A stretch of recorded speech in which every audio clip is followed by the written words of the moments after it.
Kasi klase yung kulay na light guys, ibig sabihin yan, mga UFO, hindi po yan mga drones lang ng mga tao na nagpapalipad po. Yung iba, meron pong drones po ng mga tao na nagblablag lang, tinitingnan po yung himpapawid. Yun po ang kanilang inipaabot po ng ating kaibigan. Kaya dapat po tayo ngayon pala mag-ingat tayo, baka po tayo ay madala at mabiktima nila kasi nagplano pala, kaya pala maraming inutusan yung demonyo dito sa ating mundo dahil po meron silang plano kung paano nila pasukin yung mga tao, kung paano nila magiging kung paano daw mapasunod nila.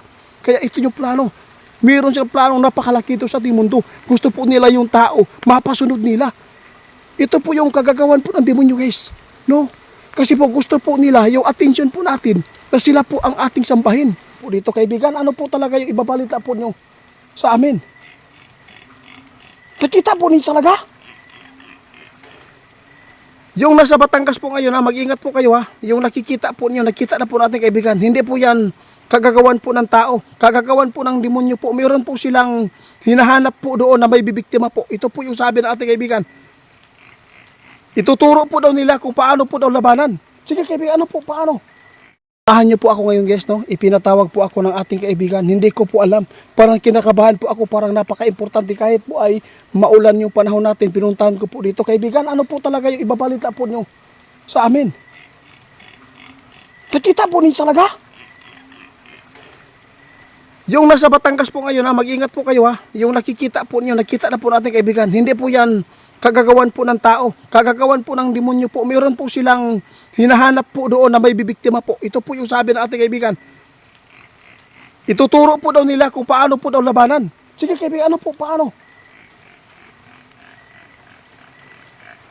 Sino po nagturo sa inyo na ganito po yung gawin?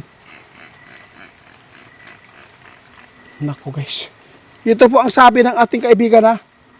Dapat po kayo laging magdasal para malabanan po ninyo ang mga mambibiktimang mga demonyo ngayon kasi po sa 2025 dito, nakita natin kaibigan, magpapakita na yung mga jablo. Dahil po sa nakita po ng mga tao ngayon, lahat po ng nakikita po nyo doon sa taas, no? Na may mga nagklase-klase pong ilaw at saka sasakyan ng drone ang sinasabi po kadalasan kaibigan. Pero ito po talaga ang sinasabi ng ating kaibigan ngayon, na huwag po kayong magpalinlang. Kaibigan?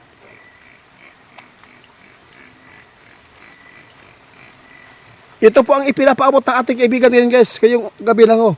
No, sabi po niya, sa lahat po na makakita po ng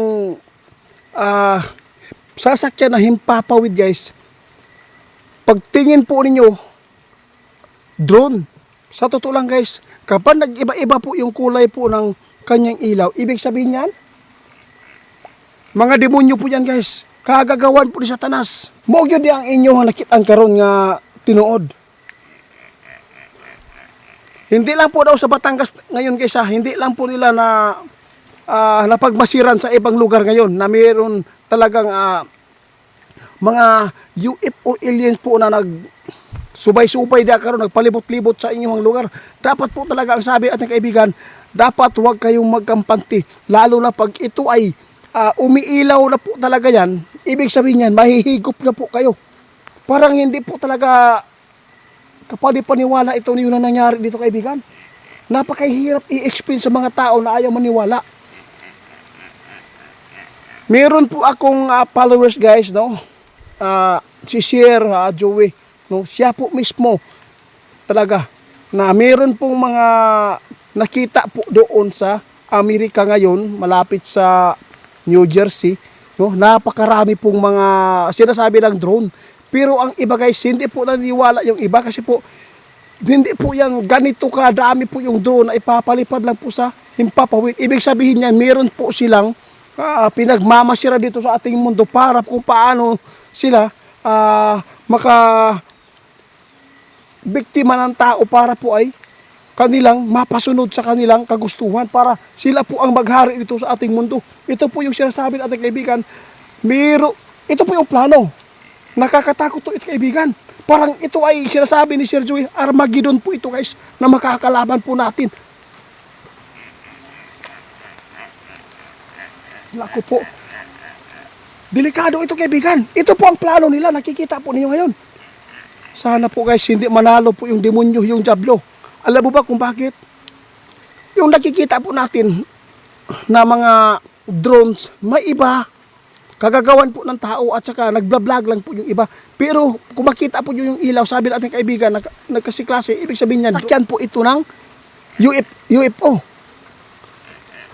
Kapag ito ay dumadami dito guys sa ating mundo, sa ating bansa, sa ating mundo ha, kapag ito ay dumadami yung UFO, ibig sabihin niyan, meron silang plano na sila po ay mangagaw sa mundo ng tao para sakupin po nila yung daigdig natin. Ito po yung nakikita ng ating kaibigan. Kinakabahan po ako dito guys dahil po ay sa totoo lang maraming mga tao na hindi po malapit sa Panginoon, no? Dahil po sa kanilang trabaho ng material po na bagay ang iniisip nila ngayon. Hindi po dapat yung material po ang ating unahin, kundi dapat po tayo lagi magdasal ngayon dahil po marami na pong ginagamit po ang diablo. Oh, totoo yan kaibigan.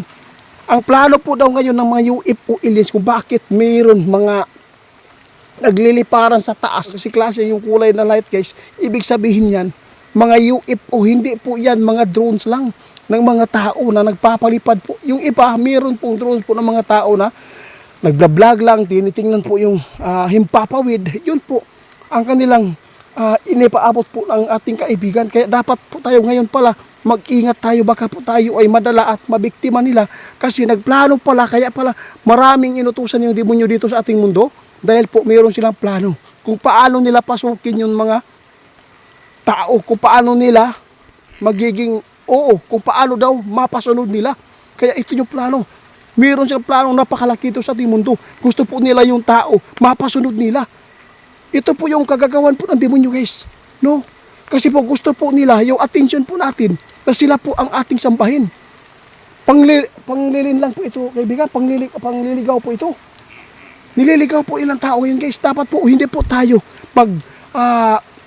kampante at saka hindi po tayo agad na magtitiwala sa mga anumang mga tao na gusto po na magbigay po sa atin ng ikakabuti po natin, yung hanap buhay natin. Ayaw po, hindi po yan malaga, material na bagay lang po yan. Kaya kahit maulan guys, pinuntahan ko dito para lang po malaman po ninyo ang katotohanan kung bakit po maraming nakikita ngayon, di lang po dito sa atin na nakararanas po ng ganyan po ng mga sasakyan po ng UFO or sinasabi po nila drone po daw.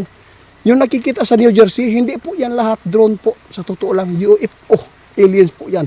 Tinitingnan po nila kung paano po nila mapasok yung ating mundo, kung paano nila na mapasunod yung tao para sila po ay sambahin. Ito po yung kagagawan po ng demonyo guys. Kaibigan, maraming salamat po ha. Hindi na ako magtatagal, nabasa na akong ulo. Guys, sa lahat po ng mga makapanood nito, pakishare po guys. Dahil mayroong plano ang mga UFO aliens na tayo ay pasunurin po sa demonyo sa pamamagitan sa mga alien po na ginagamit po ng diablo. Kaya ingat po tayo lagi.